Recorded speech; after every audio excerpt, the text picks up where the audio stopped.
अगर यही मीटिंग पाकिस्तान में होती ना तो इंडिया से किसी ने नहीं आना था।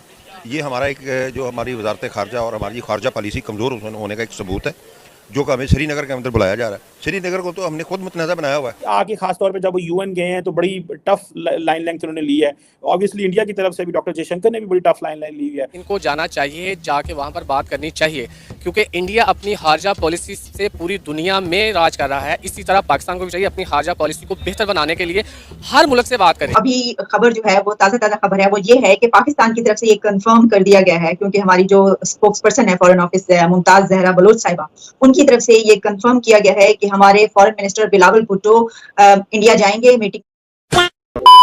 जय हिंद दोस्तों, जय श्री राम। तो भाई पाकिस्तान से तकरीबन 12 साल के बाद कोई मिनिस्टर भारत की विजिट पर आ रहा है और ये आ रहे हैं पाकिस्तान के फॉरेन मिनिस्टर बिलावल भुट्टो, जो कि एससीओ मीटिंग में आ रहे हैं गोवा। तो इनसे पहले 2016 में भाई अजीज साहब आए थे और वो पाकिस्तान के प्रधानमंत्री के सीनियर एडवाइजर थे। ठीक है, वो पाकिस्तानी जनता क्या कहती है वो सुनते हैं। और भाई वीडियो के बीच में मैं अपनी थोड़ी राय दूंगा, क्योंकि इनके जवाब है वो साथ के साथ देंगे। आप लोगों को कैसी लगेगा वो जरूर कमेंट करें। वीडियो शुरू करते हैं। वालेकुम सलाम। सर आपका नाम? तारिक अली। सर आप तक खबर पहुंची होगी कि पाकिस्तान के फॉरेन मिनिस्टर बिलावल भुट्टो जरदारी अगले हफ्ते भारत जा रहे हैं एससीओ की मीटिंग अटेंड करने के लिए। क्या कहेंगे एज अ पाकिस्तानी, उनका ये इकदाम कैसा है? उन्हें जाना चाहिए या नहीं जाना चाहिए?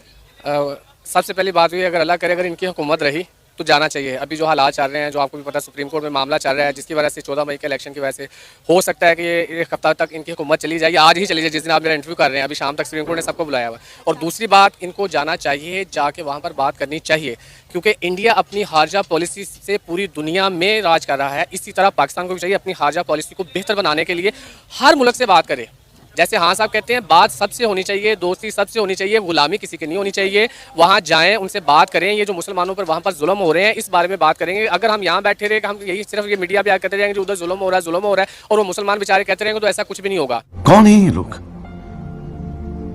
कहाँ से आते हैं? कि हमारे जो पहले कश्मीर का जो इशू है उसको रिज़ॉल्व होना चाहिए, और जो वहाँ पर हमारे जो भाई हैं आज़ाद कश्मीर में जो मुसलमान हैं और मकबूजा कश्मीर में जो जुल्म और ज़्यादती मकबूजा कश्मीर में हमारे लोगों के साथ वहाँ पर हो रही है, मुसलमानों के साथ, और उसके ऊपर जो वो कानून साजी उन्होंने की और उन्होंने दूसरे दर्जे का शहरी बना दिया, हम इसकी सख्त मजम्मत करते हैं। हमारा मौक़िफ़ ये है कि पहले वो सब चीज़ें वापस लें और जो हमारे मुसलमान भाई हैं मकबूजा कश्मीर में उनको आज़ाद किया जाए। देखिए कितने साल हो गए हैं और वो इस कदर मुश्किल हालात में हैं, उनके बिल्कुल ब्लैकआउट हुआ हुआ है, वहाँ पर से कोई ख़बरें बाहर नहीं आती। तो मैं समझती हूँ कि जो हमारा ये मुतालबा होना चाहिए कि पहले हमारा जो ये मुतालबा है इसको पूरा किया जाए। फिर हिंदुस्तान के साथ ताल्लुकात रखना कोई बुरी बात नहीं है, लेकिन इसका ये मकसद नहीं है कि वो हमारे लोगों पे जुल्म करते जाएँ और हम उनके साथ सफारती ताल्लुकात कर लें, तो उसका क्या फ़ायदा होगा? तो देखो, तो मोहतरमा ने जैसा बोल दिया, थोड़ा जवाब भाई। एक पाकिस्तानी क्या है, अच्छा बोलते बोलते वो काम कर देते हैं,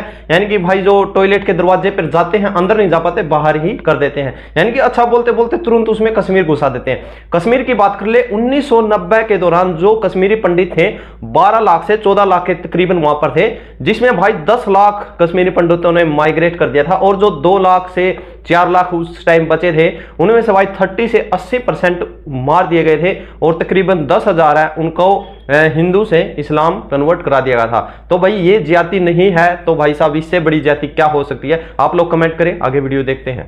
अगर यही मीटिंग पाकिस्तान में होती ना तो इंडिया से किसी ने नहीं आना था।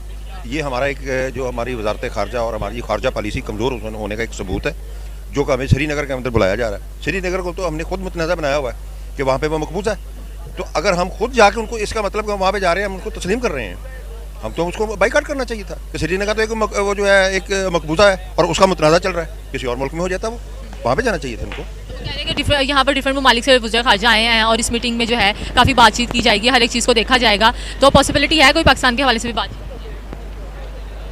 आप कश्मीरी आप देख लेना, उसके बारे में कोई बातचीत? पाकिस्तान बिलावल भुट्टो बेचारा जो है वो तो सिंध पे बात नहीं कर सकता, वो पाकिस्तान की कश्मीर में क्या आवाज़ उठाएगा? वो जहाँ वहाँ पे जाके अमेरिका के अंदर जाके इसराइली लॉबी से वो मिल रहा है, अमेरिकन लॉबी के साथ, वो अपने इंडियन लॉबी के साथ वो अपने सिस्टम को सेट कर रहा है। वो पाकिस्तान या कश्मीर की जाकर वहाँ पर क्या बात करेगा? वो बेचारा क्या कर सकता है? वो बिल्कुल, हाँ, हिना रुबानी अगर होती उसकी जगह शायद कुछ था, बिलावल तो कुछ नहीं करता। ये ऊपर आपको नहीं लगता अभी हमें किसी और की फिक्र करने की बजाय अपने मुल्क की फिक्र करनी चाहिए? सब जो हमारे मुल्क के हालात हैं, हम जब भी कहीं किसी मीटिंग में जाते हैं, किसी भी इंटरनेशनल फॉर्म पे जाते हैं, या तो हम कश्मीर की बात करते हैं या हम किसी और मुद्दे पे बात करते हैं, लेकिन हमारे मुल्क के जो मसाइल हैं हम उनको हल करने की तरफ आते ही नहीं। वो मसाइल हम खड़े ही नहीं कर पाते, उनके सामने वाज़ेह ही नहीं कर पाते कि हम किन इशू से गुजर रहे हैं, उनको हल कैसे करना है। हमारे मुल्क के मेरे पहले जवाब में आपको उसका शायद थोड़ा सा जवाब मिल गया होगा कि हमारे मुल्क में जब तक सियासी इस्तेकाम नहीं आएगा, सियासी इस्तेकाम आने वाला है। ये सुप्रीम कोर्ट ने एक दफ़ा जो बांध दिया, जो लोकसभा इलेक्शन से भाग रहे थे ना, सुप्रीम कोर्ट ने इनको बांध दिया है। ये सियासी इस्तेकाम जब आ जाएगा ये सब कुछ ठीक हो जाएगा। आप यहाँ तक देखें कि हमारा मुल्क कोरोना में पूरी दुनिया से सबसे ज़्यादा सर्वाइव पाकिस्तान में कोरोना में इमरान खान साहब ने किया था। क्यों? उस वक्त सियासी इस्तेकाम था, एक हुकूमत यहाँ पर मौजूद थी। अभी हमारे पास PDM का टोला है, 13, 14, 15 जमातें हैं, जिसमें कोई भी पार्टी कुछ भी नहीं कर सकती, जो मर्जी कर ले कुछ भी नहीं कर सकती।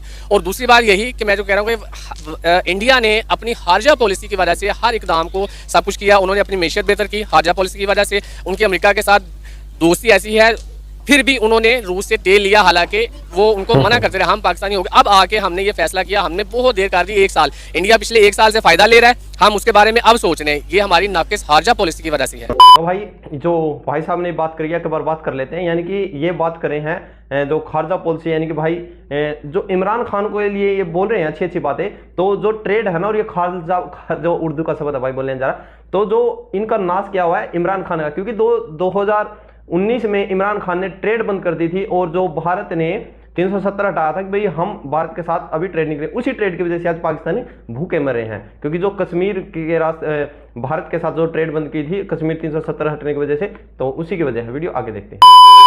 खारजा पॉलिसी हमारी बेहतर होगी तो इंशाल्लाह ताला ये सब कुछ बेहतर होगा। बिलावल साहब वहाँ पर जाएं, सबसे पहले मैं कहता हूँ बिलावल साहब वहाँ पर जाकर ये जो मुसलमानों पर वहाँ पर जुल्म हो रहे हैं उसके बारे में वहाँ पर उनसे आवाज़ उठाएं कि हम आपसे दोस्ती करना चाहते हैं, मगर इन इशू पे बात करें हमारे साथ। ये जो मस्जिदों पर हमले हो रहे हैं ये सारे वहाँ के मुसलमान तो कहते हैं कि हमें यहाँ पे किसी किस्म का मसला ही नहीं है, फिर हम किस मुद्दे पर वहाँ पे जाके उनसे बात करें? जब वहाँ से वीडियो सामने आती है, वहाँ के मुसलमान कहते हैं कि हम एक खुशगवार जिंदगी गुजार रहे हैं और पाकिस्तानियों से अच्छी जिंदगी गुजार रहे हैं, तो मेरा ख्याल है फिर इस मुद्दे पर बात करना ही फजूल है। जब वहाँ के अवाम को मसला ही कोई नहीं है, वो कह रहे हैं कि अपने काम से काम रखो, फिर हम क्यों जो है करें ये बात इस किसी से भी? वहाँ की आवाम ऑन एयर नहीं कह सकती। जैसे उसकी मिसाल मैं पाकिस्तान से देता हूँ।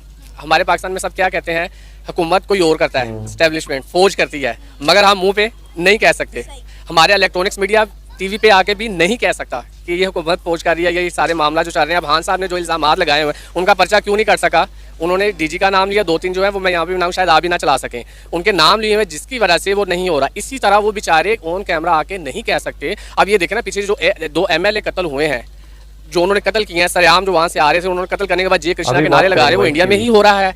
जो हमारी मस्जिदें जो वहाँ पर उन पे हमले हो रहे हैं वो इंडिया में ही हो रहा है। रही पाकिस्तान की बात, तो हम तो इंडिया का इतना करते हैं। मैंने ये कुछ दिन पहले जैन मंदिर से मेरा गुजरना हुआ यहाँ के, हालांकि निस्बतन इंडिया के यहाँ पर मैं 1% भी हिंदू नहीं है। हमने जैन मंदिर वैसे खूबसूरत सारा कुछ किया हुआ है। वहाँ ने हमारी इतनी मुसलमान आबादी होते हुए उन्होंने बाबरी मस्जिद शहीद कर दी हुई है, तो इस वजह से ये इशू है। आपने कहा कि यहाँ पे 1% भी हिंदू नहीं है।